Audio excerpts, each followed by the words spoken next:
I have a Kawasaki 19 horsepower fh601v motor on a scag 0-turn. This motor will start up run absolutely perfect for about 20 minutes, then it starts acting up like it's not getting enough gas.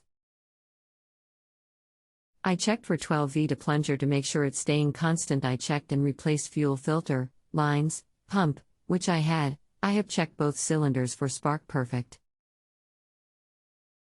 I made sure valves were adjusted to spec. I cleaned carb and made no difference.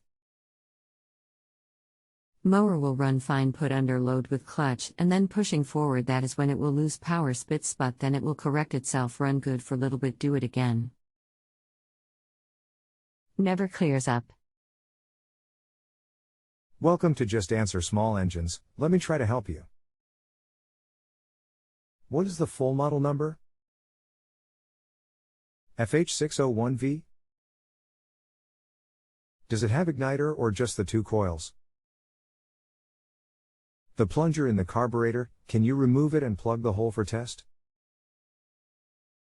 Other numbers are fh601v-CS29, also happy 54725. I believe two coils and no eye. I'm not sure how to remove with a plug, don't have anything. Let me look at the engine. Full size image.